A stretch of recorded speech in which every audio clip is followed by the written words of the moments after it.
Salut à toi, bienvenue sur MyWay Finance. Aujourd'hui, une vidéo catastrophe. Le marché vient de s'écrouler. Oh là là, qu'est-ce que je vais devenir? Je suis en train de me marrer et d'avoir un énorme sourire sur l'écroulement du marché crypto aujourd'hui. Allez, regarde la vidéo.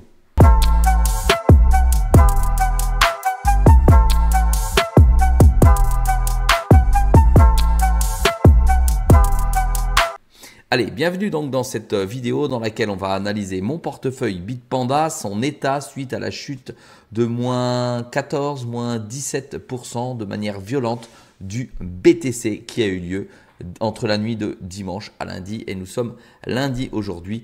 Tu peux voir que sur mes 30 et quelques mille euros qu'il y avait sur le portefeuille, je viens de perdre 15,49% en une nuit sur le portefeuille. Alors ça bouge fort. Ça a l'air terrible, mais j'ai quand même le sourire car je sais que ça va être le moment de recharger. Regarde, je vais sur mon portefeuille, on va le regarder. Le jeton de la plateforme Bitpanda tient bon à plus 10,56%. Le Bitensor, il va falloir bientôt recharger, moins 55%. On va aller voir ça tout de suite. Il est dans les 200 et quelques, je pense. Wow, 184 euros. C'est une catastrophe pour le Bitensor, c'est une catastrophe pour ceux qui en ont plein, qui en ont acheté à 400 euros, à 500 euros. Et voilà, je pense que je vais aller faire mon marché et reprendre du Bitensor directement. Mais avant de dire je vais en reprendre, je vais naturellement analyser le marché, regarder si la chute continue. Parce qu'effectivement, comme on dit, on n'attrape pas un couteau qui tombe. Alors ensuite, je reviens en arrière.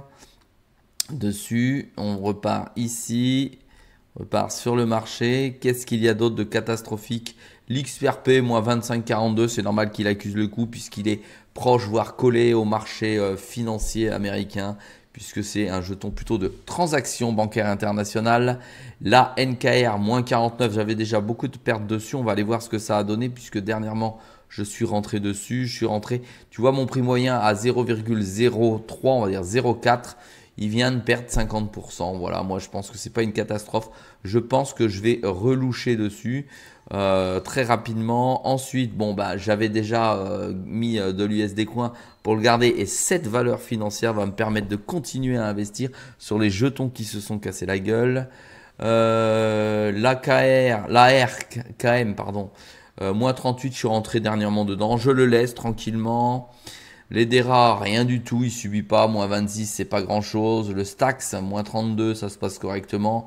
Alors par contre, le fameux CKB, effondrement du CKB, on est à 0,006.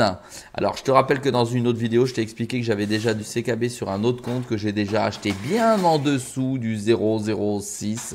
Donc pour l'instant, je suis plutôt positif encore parce que j'ai un gros volume sur ce portefeuille, sur le CKB.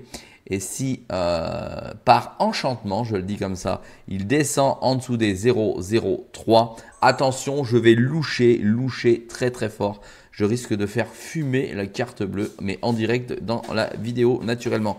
Le Bitcoin, valeur refuge, je suis toujours à plus 78%. Je pense que dans la prochaine vidéo lors de l'achat, je vais liquider du BTC pour rentrer sur un coin plus dynamique et me faire un petit peu plus d'argent. L'AI Protocol, je suis rentré la semaine dernière, je t'ai montré dessus. C'est un réseau, un sous-réseau, on va le dire comme ça pour faire très court, de Bitensor. Donc maintenant, on regarde du prix de Bitensor qui, lui, à la fin du bull ou dans le bull, il va faire entre 1000 et 1500 euros.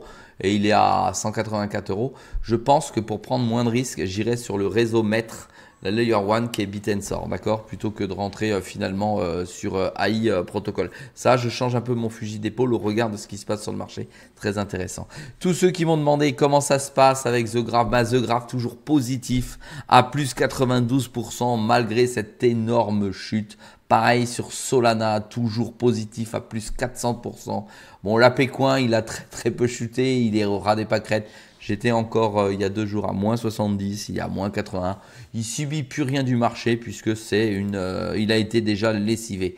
L'injectif toujours plus 232%.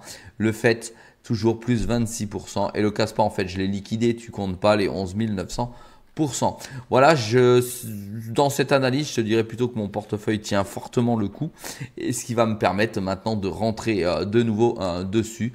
À mon avis, c'est absolument pas une catastrophe ce qui est en train de se passer sur le marché. Au-delà des informations macro et microéconomiques qui sont arrivées, surtout au macro, possibilité de guerre, déclaration de guerre, problématique d'annonce des différents résultats des entreprises aux États-Unis qui sont aussi fameux qu'attendus. C'est ce qui pourrait donner cet état de marché. Honnêtement, je m'en contrefiche. Je suis totalement positif sur le marché à l'heure actuelle et à la limite, j'ai un grand sourire parce que je me dis que je vais pouvoir loucher, rentrer, faire fumer ma carte bleue dans ces prochains jours. Je te dis à très vite dans une vidéo prochaine et si tu aimes ce type de vidéo, n'hésite pas, mes commentaires, petite cloche bleue et abonne-toi. Allez, salut!